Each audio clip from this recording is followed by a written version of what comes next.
5, 4, 3, 2. Ahí estamos, amigos. Hola, amigos y amigas, ¿cómo están? Mi nombre es Patricio Medina y estamos en una nueva cápsula educativa. Esta vez queremos conversar sobre los tratamientos farmacológicos en pacientes con demencia tipo Alzheimer, y nos acompaña un gran invitado que ustedes probablemente ya lo conocen, el doctor Patricio Fuentes, médico neurólogo del JJ Aguirre y también del Hospital El Salvador. ¿Cómo está, doctor? ¿Todo bien? Hola Patricio, buenas tardes, sí, muy bien, gracias. Agradecer la participación. Ya hemos tenido algunos programas anteriores y esta vez quisimos, como lo conversábamos antes del programa, quisimos tocar el tema de los tratamientos no farmacológicos, porque hay mucho de esto de que los grupos de WhatsApp o los grupos de Facebook se recomiendan medicamentos y claramente hay cosas que tomar en cuenta.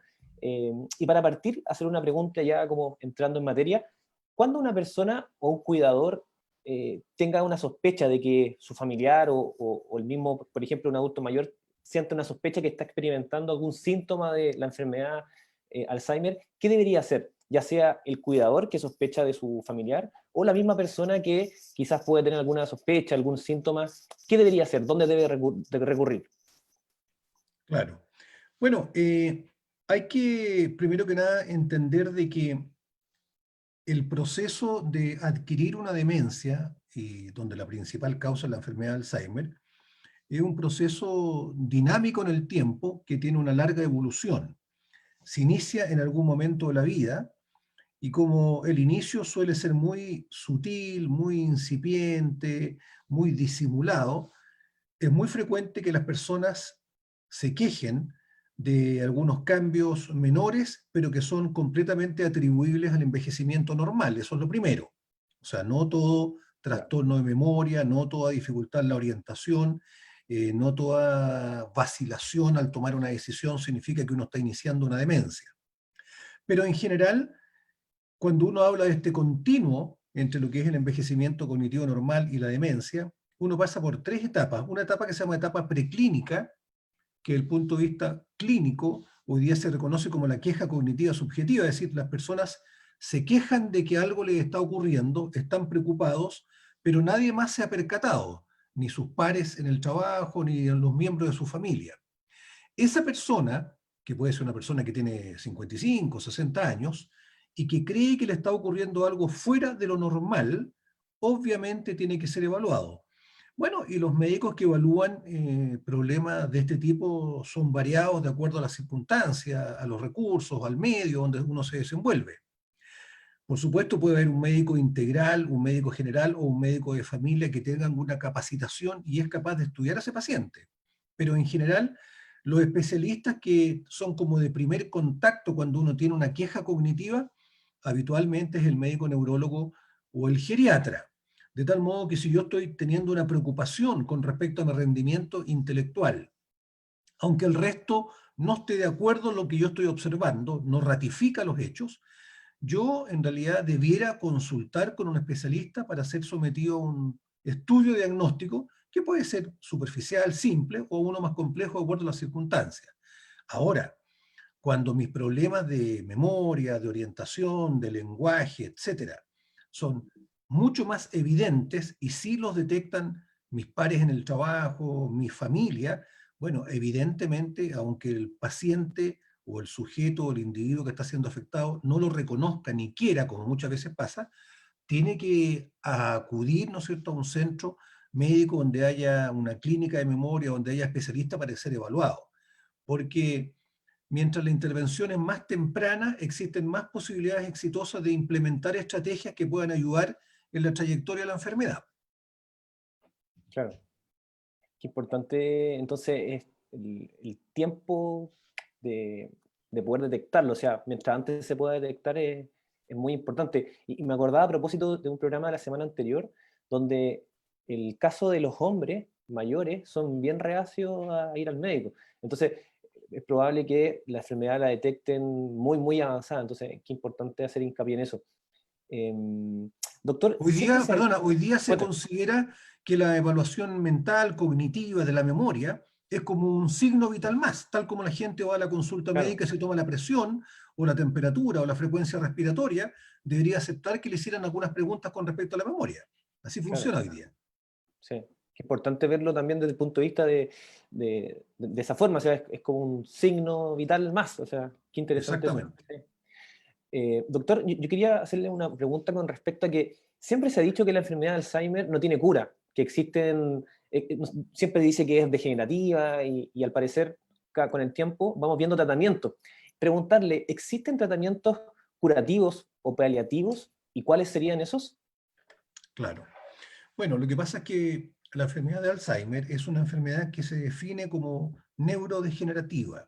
Degenerativa significa que por razones que desconocemos todavía, grupos neuronales, grupos de células nerviosas en algunas partes específicas del cerebro van degenerando, van perdiendo función y luego van perdiendo estructura y van muriendo. Y eso se va propagando por todo el cerebro. Y entonces las enfermedades degenerativas, no solamente la enfermedad de Alzheimer, muchas otras que hay, por ejemplo, la artrosis es una enfermedad degenerativa articular. No tiene tratamiento curativo a menos que uno se cambie la articulación con una cirugía, ¿no es cierto?, por ejemplo, de cadera. Entonces, las enfermedades degenerativas, por definición, no tienen una cura encontrada hasta el día de hoy. Eso señala entonces de que cuando se pregunta, ¿tiene cura la enfermedad de Alzheimer? La respuesta correcta es no, no todavía.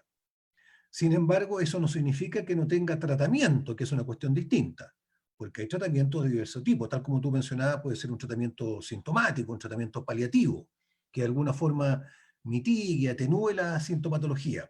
Y claro, ahí contamos hace 20 años con varios medicamentos que, bueno, la gente ya reconoce muy bien, que son medicamentos algunos para la memoria y otros medicamentos para el comportamiento, porque no hay que olvidarse que la enfermedad de Alzheimer, como una demencia, no solamente tiene problemas de tipo intelectual, cognitivo, sino que también los pacientes tienen alteraciones conductuales.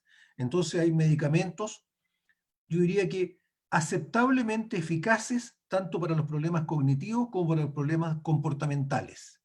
Y estos son una miscelánea de medicamentos que podemos discutir más adelante en la conversación. Sí. Sí, que importante eso. No solamente está el medicamento que de alguna forma puede ser paliativo, sino también de acuerdo al comportamiento y un poco la conducta también que exista. Exactamente. Entonces, Preguntarle, lo que tiene que entender la familia muchas veces es que aun cuando nosotros admitimos y reconocemos que no somos capaces de detener y hacer retroceder la enfermedad a una condición de normalidad previa, sí somos capaces de ayudarlo en algunos aspectos de la enfermedad, como los defectos de memoria o el trastorno del sueño o la inquietud agresiva, etcétera, etcétera. Es decir, hay ciertos agentes terapéuticos, ciertos fármacos, ciertas drogas que sí nos ayudan para controlar, a veces no totalmente, pero sí parcialmente muchas veces, estas manifestaciones que también angustian a la familia. De tal modo que no es una enfermedad que se considere donde no hay nada que hacer y dejemos que evolucionen las cosas. No, aquí hay mucho que hacer, porque además hay que recordar que no solo todo está basado en medicamentos, también está basado en intervenciones que se llaman no farmacológicas, que son tanto o más importantes que las drogas. sí. Doctor, y preguntarle un poco ya entrando en la cancha de los tratamientos, Sí. eh, esto que usted mencionaba, por un lado tenemos las alteraciones conductuales, por otro lado los temas paliativos. Cuéntanos un poquito sobre esas diferencias y también a continuación, cuáles son, cómo se accede a estos tratamientos. Hay mucho también, mucho mito y mucha desinformación con respecto a los valores, se dice que es muy caro. Cuéntanos un poquito sobre esos tratamientos, estas diferencias de conductual y también paliativo y también el acceso. Claro. Bueno, como ya decíamos, un primer concepto es que la enfermedad de Alzheimer es una enfermedad tratable, no curable, pero sí tratable. Entonces, si los pacientes tienen manifestaciones cognitivas, defectos de memoria, problemas de orientación, en las capacidades que se llaman ejecutivas, en la lectoescritura, en el cálculo matemático, en la toma de decisiones, ahí hay un conjunto de medicamentos que se llaman procognitivos, antidemenciantes procognitivos, donde reconocemos esencialmente una familia que se llaman los anticolinesterácicos, cuyos integrantes son el donepezilo, la ribastigmina y la galantamina.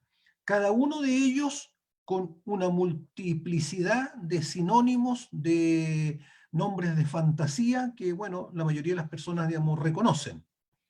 Ese es un subgrupo de medicamentos que tiene una eficacia modesta pero real. El otro medicamento en esa línea de lo cognitivo es lo que se llama la memantina, que también tiene un mecanismo de acción distinto, también es considerado un procognitivo antidemenciante, y tal como pasa con los otros anticolesterásicos, tiene un sinnúmero de copias, genéricos, nombres de fantasía, nombres comerciales, etc.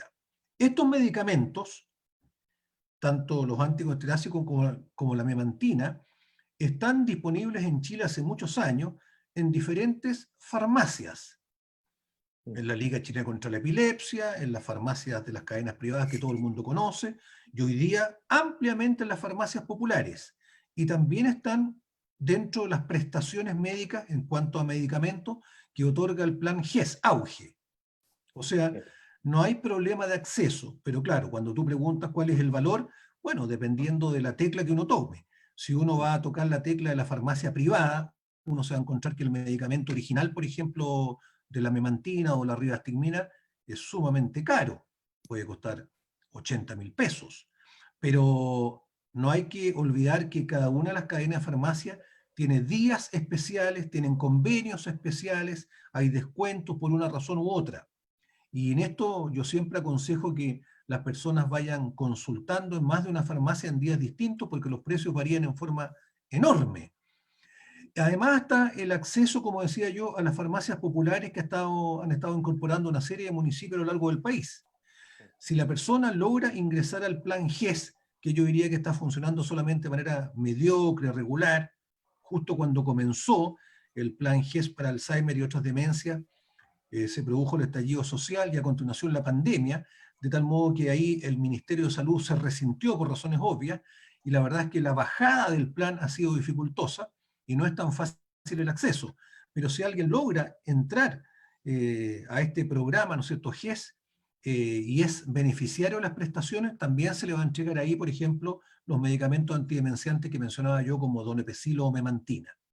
Ahora, para la parte del comportamiento de la conducta, dependiendo de lo que se trate, si alguien tiene una depresión asociada, bueno, hay antidepresivos variados y diversos.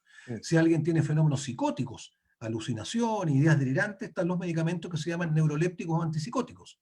O sea, para cada tipo de manifestación hay un cierto medicamento. Y lo mismo que pasa con los antidemenciantes, están los originales, están las copias, están los equivalentes, y las farmacias tienen precios sumamente diferentes de acuerdo a una serie de circunstancias. También estos medicamentos para el comportamiento y la conducta están incorporados en las prestaciones en la canasta GES. Entonces, si uno ingresa al sistema GES, también tiene derecho a despachar risperidona, quetiapina, olanzapina, sertralina, que son medicamentos para el área más bien psiquiátrica de la enfermedad, el componente comportamental. De tal modo que en Chile, a manera de resumen, yo diría que no hay problema en la existencia de los agentes, de los fármacos, que son los mismos que se usan en Europa o en los países desarrollados de América del Norte.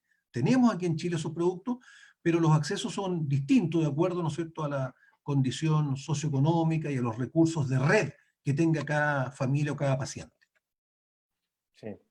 Importante ver que una enfermedad que es bien particular tiene una por así decirlo, multiformas de abordarla de acuerdo al comportamiento de la misma persona. Claro, por eso se llama la enfermedad de Alzheimer, es una enfermedad multifactorial, Eso, es multifactorial. producida por muchas razones y además multidimensional, porque tiene muchas dimensiones de expresión. La enfermedad de Alzheimer no es solamente un señor mayor que tiene un problema de memoria, además es un señor que tiene una biografía, tiene una historia personal, tiene una familia, tiene un cuidador, es un conjunto de otras dimensiones que hacen un todo. Sí, qué interesante, qué interesante.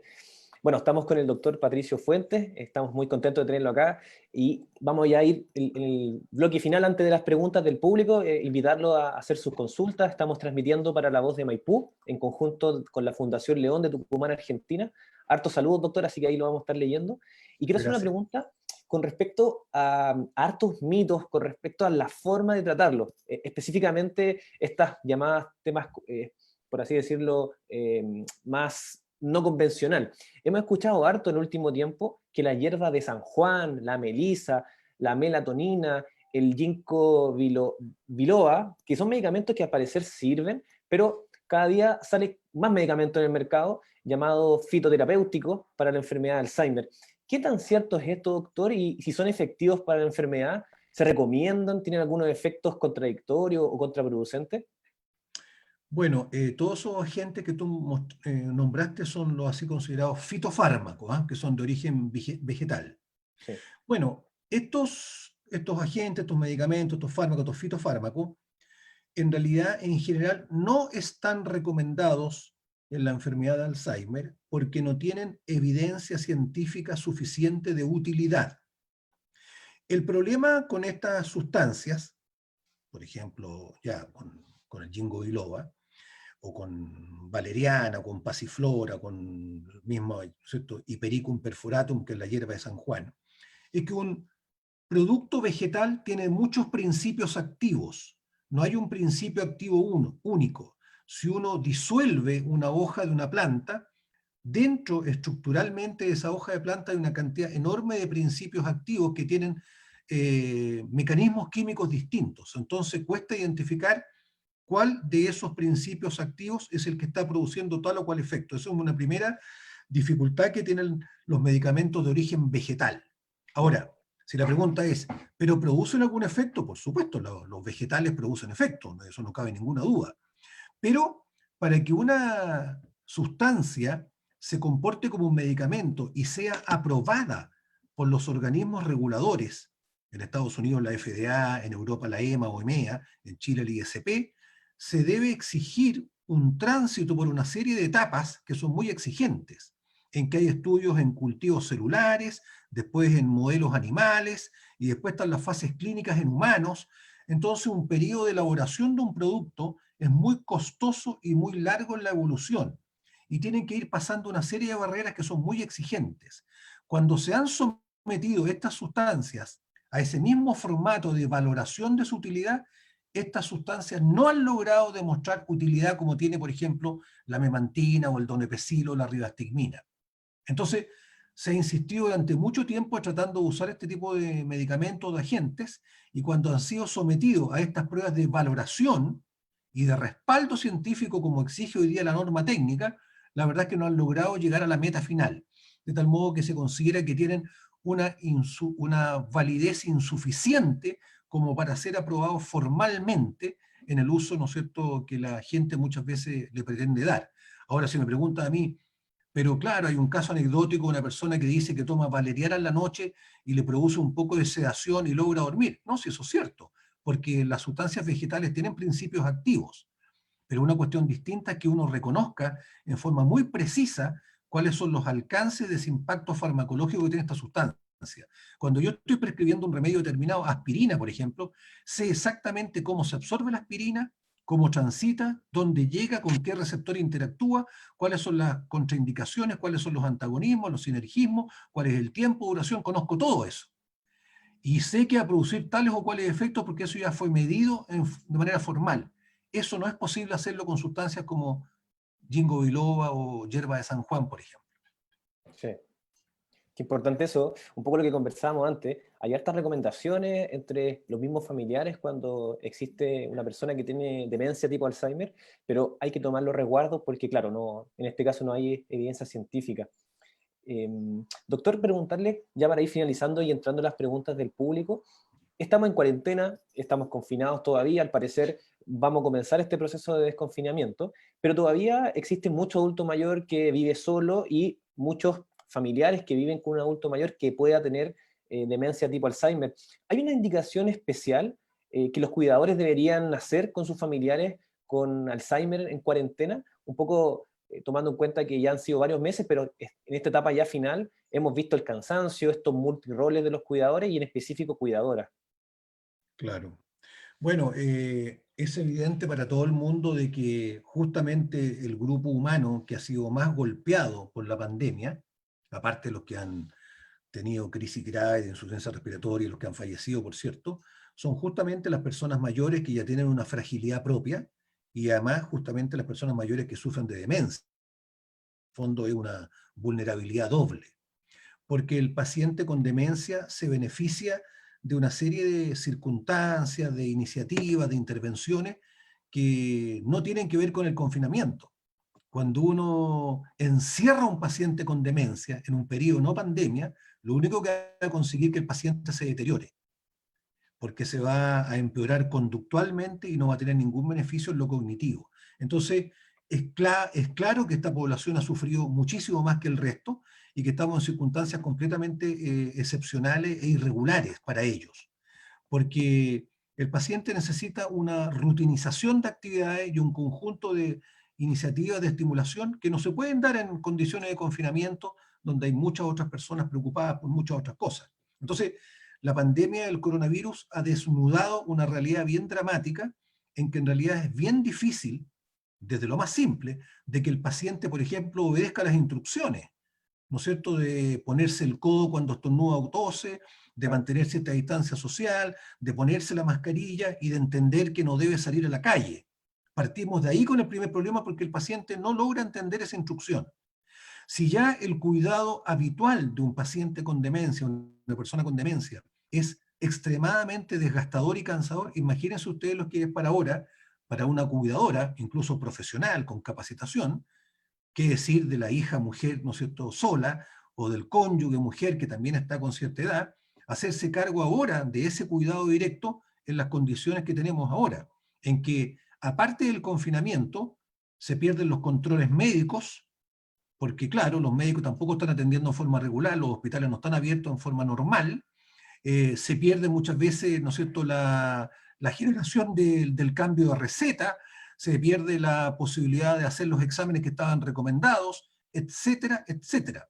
Y por supuesto, no se puede intervenir en la casa porque no es razonable que entre un kinesiólogo, una terapeuta ocupacional a la casa, ni tampoco que el paciente vaya a un centro abierto de día que esté abierto así en forma clandestina. Entonces, todos los eslabones de intervención terapéutica que requiere un paciente con demencia de alguna forma están trastocados, están de alguna forma alterados por esta situación.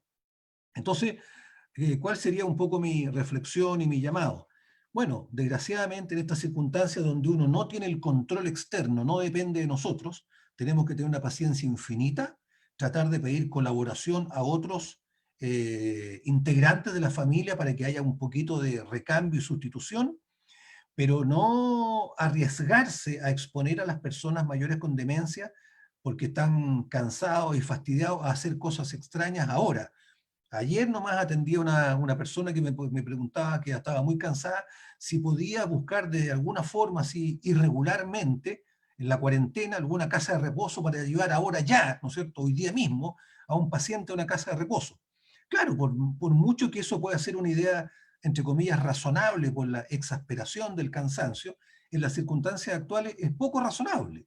Entonces, yo lo que hago es una invitación a aumentar un poquito más la paciencia infinita que todos los cuidadores tienen, pero a entender que esta es una situación excepcional que no está dentro de nuestro alcance, para que resguardemos con todas las precauciones posibles, ¿no es cierto?, el reingreso a la manera normal de tratar a las personas, que es ir a la Corporación Alzheimer, ir a los centros diurnos, controlarse con sus médicos correspondientes, hacer la gestión del GES-AUGE, renovar la receta, completar los exámenes pendientes y retomar la normalidad, que desgraciadamente ha sido suspendido en forma temporal. Claro. Qué importante, ¿eh? Qué interesante el tema, doctor. Hay hartos comentarios, y bueno, hay hartos comentarios que tienen que ver con cosas específicas de cada uno de los familiares, y probablemente no vamos a poder responder exactamente porque hay preguntas sobre medicamentos, pero igual las vamos a generar y vamos a ir viendo cómo ¿Ya? podemos ayudarlos. Primero, los saludos. Marta Carvajal, siempre conectada. Buenas tardes, saludos a todos. Jorge Patricio Silva, buenas tardes, saludos. Maruca Muñoz, saludos desde El Salvador. Saludos para ti a la distancia. Hay una pregunta de Gillita Ortega. Nos dice, ¿sirve algún tipo de escáner para ver el avance de la enfermedad? Esta pregunta es bien recurrente con respecto a los exámenes como de escáner. ¿Qué tan real es eso, doctor? Quizás al Claro, principio, al final de la enfermedad. Cuéntenos un poquito sobre eso. claro. Bueno, el escáner es el nombre más común que se le da a lo que se llama la tomografía computada de cerebro o computarizada de cerebro, escáner cerebral. Es uno de los exámenes clásicos de neuroimagen, de fotografía cerebral, que ha sido, yo diría que a través del tiempo, reemplazada esta técnica por la resonancia magnética, que tiene mayor capacidad de resolución, permite ver con más detalle las cosas, pero también tiene más alto costo. Pero ambos exámenes, tanto el escáner de cerebro como la resonancia magnética, lo que permiten es una visión de la estructura del cerebro, no de cómo el cerebro está funcionando. En la resonancia magnética se hacen ciertas pruebas que se llaman de resonancia magnética funcional, en que se puede ver si efectivamente cómo está funcionando parte del cerebro, pero lo normal, la resonancia magnética que todo el mundo se hace frecuentemente o el médico pide, es una foto estructural, es una instantánea, como una fotografía en que se captura un momento de tiempo. Y claro, hay algunos marcadores en el cerebro de neuroimagen que permiten definir que está habiendo un proceso de atrofia cerebral progresiva. Es decir, una persona normal, que tiene un envejecimiento cognitivo normal, que tiene un cerebro saludable, que no tiene enfermedades concomitantes, va a tener un escáner de cerebro, una resonancia magnética de cerebro normal, con volumen normal, con cisuras, con surcos, con cavidades, con estructuras que son normales. Como esta es una enfermedad que va progresando en el tiempo, en la etapa muy inicial, el cerebro de una persona con Alzheimer es prácticamente idéntica al cerebro de una persona normal, sin enfermedad. Pero en la medida que la enfermedad progresa, se va reflejando en estas fotografías del cerebro, escáner o resonancia magnética, ese proceso de atrofia que va afectando fundamentalmente ciertas áreas. Comienza primero en las regiones de los lóbulos temporales, después difunde hacia la región parietal, posteriormente se localiza también en la región frontal, de tal modo que se produce un arrugamiento, una disminución de volumen del cerebro en ciertas zonas específicas, preservándose solamente áreas que son bien características, que son las áreas motoras, sensitivas y occipital. Entonces uno en la resonancia magnética, con el escáner, ve un arrugamiento global del cerebro que es mucho más marcado en ciertas zonas. Y en la resonancia magnética en particular, lo que permite ir viendo cuál es la progresión, la trayectoria del cambio a través del tiempo, es una estructura que se llama el hipocampo, o la formación hipocampal, que se puede ver solamente en la resonancia magnética, en que es una especie como de caballito de mar que tenemos todos los lóbulos temporales ahí dentro de la oreja hacia adentro, y que se va achicando, reduciendo de tamaño en la medida que la severidad de la demencia va aumentando. Sí. Interesante el ver cómo físicamente se manifiesta la enfermedad. Sí. Ceci Torres nos dice, buenas tardes desde México. Saludos para ti a la distancia también. Jorge Patricio Silva nos hace una consulta, como lo mencionaba, un poco específica, pero vamos a ver si lo podemos ayudar. Dice, mi madre de 83 años tiene Alzheimer. El problema de ella radica en alteraciones conductuales, específicamente una ansiedad un poco agresiva. Hoy ella solo fue medicada con quetiapina, 100 miligramos de noche y 75 de día. Duerme relativamente bien, pero ya después de almuerzo, o mejor dicho, al llegar la tarde, comienza su ansiedad. ¿Ella podría ser apoyada con ansiolíticos y de qué tipo? Ahí, como lo mencionaba, doctor, probablemente no vamos a poder darle tanta información, pero eso de los ansiolíticos y un poco el contexto que nos da nuestro amigo, ¿qué podemos comentarle sobre eso? Quizás también tiene que ver un médico, pero los ansiolíticos ayudan, hay que ver quizás en detalle el paciente. Bueno, que varias preguntas contenían ahí en el comentario. Una es que, a ver, la ansiedad en los pacientes con demencia es una alteración conductual más dentro de muchas otras, tal como existe la depresión, por ejemplo, el trastorno del sueño, las alucinaciones o las ideas delirantes. Y para la ansiedad, que se manifiesta muchas veces porque el paciente está inquieto, está intranquilo, está incómodo, está desasosegado, puede estar un poco tembloroso, está como suspirando. Esas son manifestaciones de ansiedad. Se pueden usar los ansiolíticos, pero lo que pasa es que los ansiolíticos también tienen muchos efectos indeseables.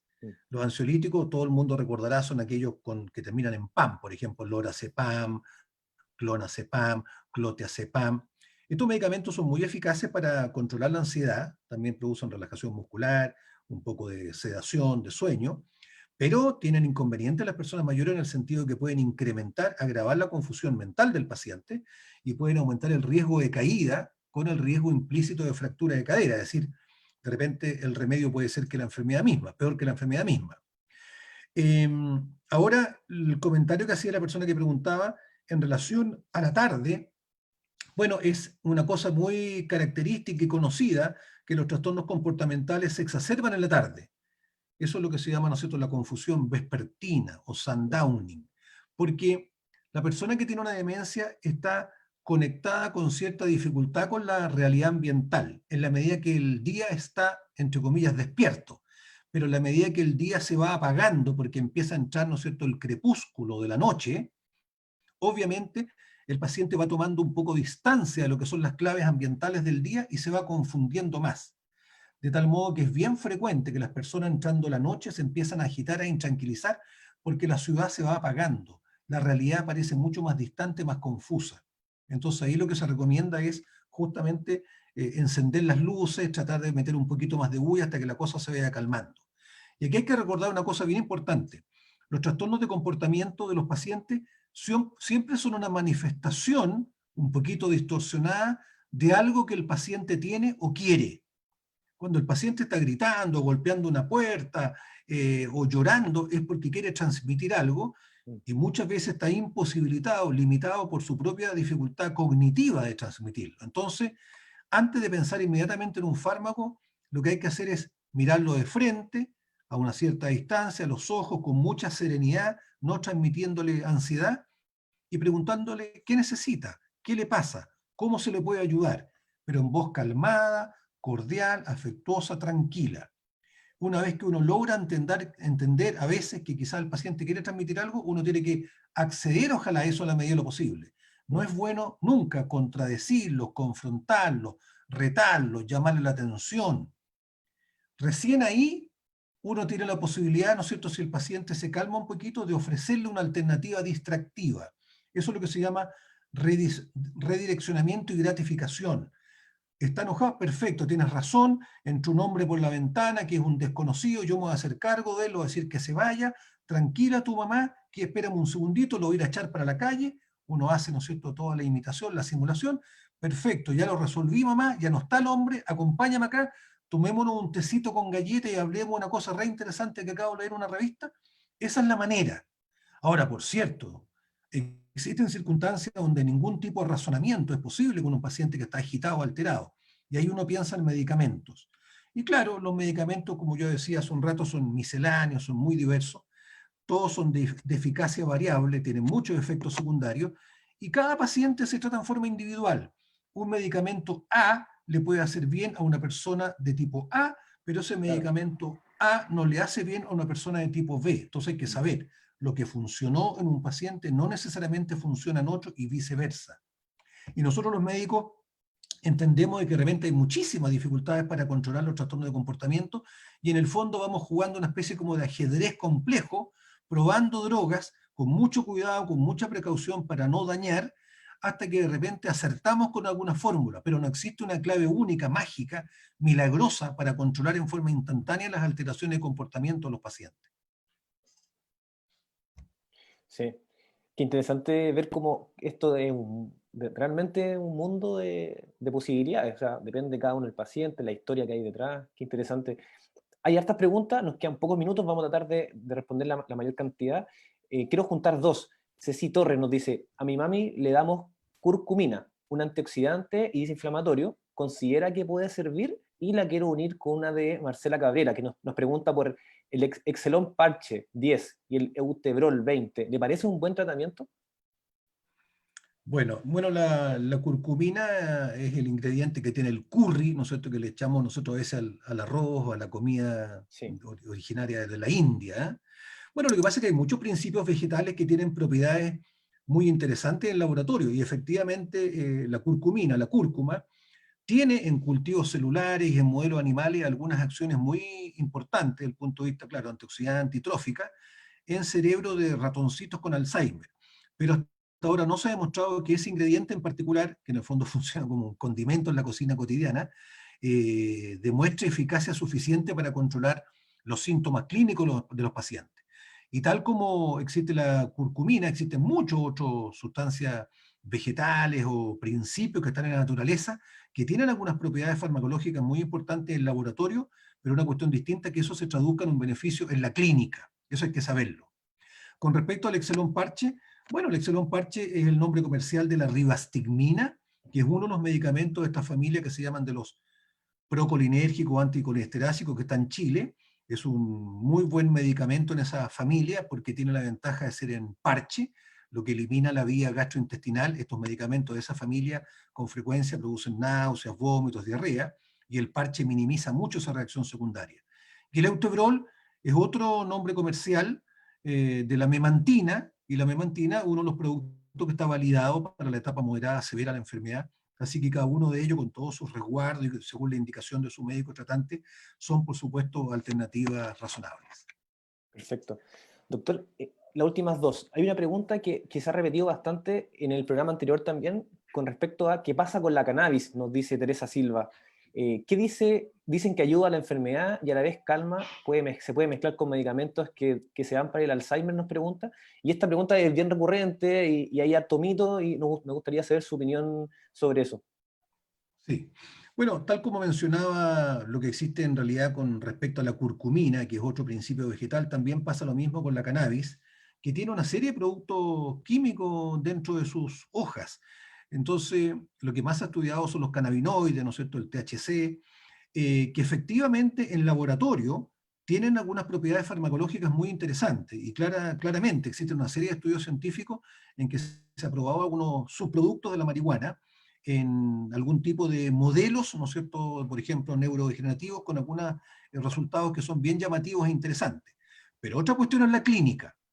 En clínica, con humanos, pacientes de enfermedades, no hay estudios a la fecha que en forma suficiente y en forma robusta, consistente, hayan demostrado eficacia y seguridad.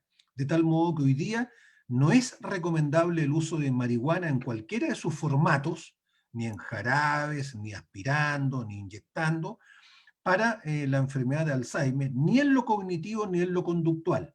Por supuesto que de repente uno escucha anecdóticamente que yo le di gotitas de marihuana, de aceite de marihuana a mi mamá y durmió mucho mejor.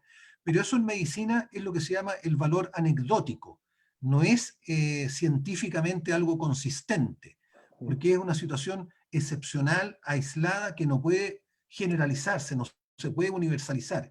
Yo mismo he tenido la experiencia personal de haberle prescrito aceite de marihuana a un par de pacientes y mis resultados fueron pobres, incluso con ciertos contradictorios, porque en vez de corregir un problema produje otro. Entonces, sumando y restando, la marihuana también tiene propiedades que son bien interesantes, el cerebro tiene receptores de cannabinoides, pero le falta todavía mucho estudio para poder decir que la marihuana en cualquiera de sus formas de administración o aplicación tiene utilidad demostrada tanto para la parte cognitiva como para la parte conductual de los pacientes con demencia. Perfecto. Doctor, hay una última pregunta con respecto al cobre, dice Robledo Larenas. Conozco a personas con Alzheimer que ocupan cobre como suplemento alimenticio. Los resultados han sido excelentes. Excelente tema a desarrollar con el doctor Fuentes. Cuéntanos un poquito su visión también sobre este suplemento. Claro. Bueno, el cobre es un oligoelemento, un mineral que está presente en nuestro organismo y por supuesto en la naturaleza. A nosotros nos interesó en su momento el cobre porque cuando quisimos hace muchos años atrás hacer alguna investigación que distinguiera a Chile de la comunidad internacional, ¿no es cierto? Chile podría trabajar con algunos principios que son propios de nuestra geografía. Y por supuesto que el cobre surgía en forma espontánea.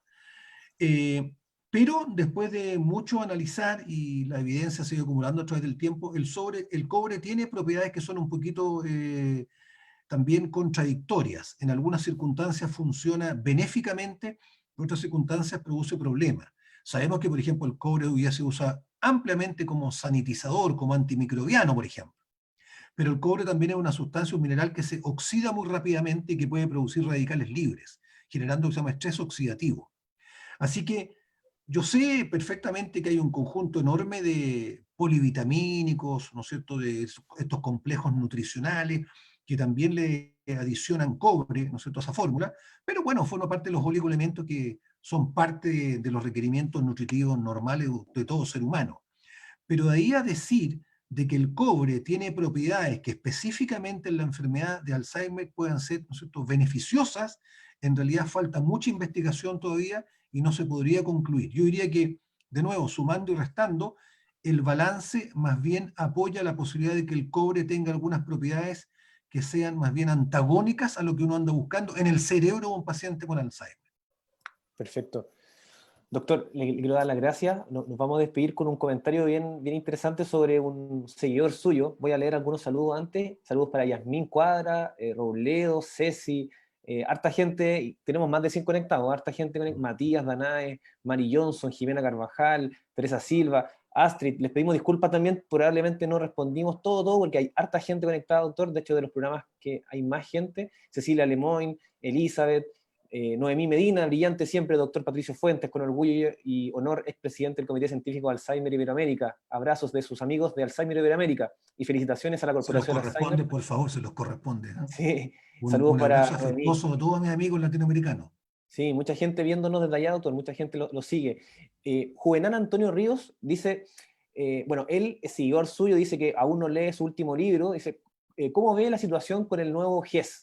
Y las capacidades de los médicos de la APS para derivar de manera oportuna y pertinente a los especialistas en el nivel secundario y terciario. Hay una pregunta ahí bien quizás más profunda, pero probablemente él también debe ser médico, nos pregunta sobre esto, de la situación del GES y la capacidad de los médicos de la APS para derivar de manera oportuna y pertinente a los especialistas secundarios. Dice ahí, aún no lee su segundo libro.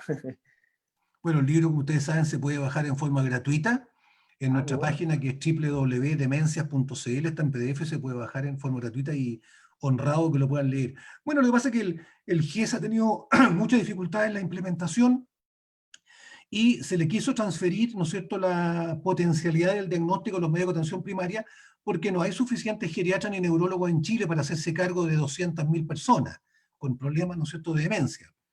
Pero si me preguntan a mí en forma directa y sincera, yo creo que hay una insuficiente capacitación en los profesionales de salud de atención primaria como para hacer un ejercicio de diagnóstico eficaz y razonable con las derivaciones correspondientes.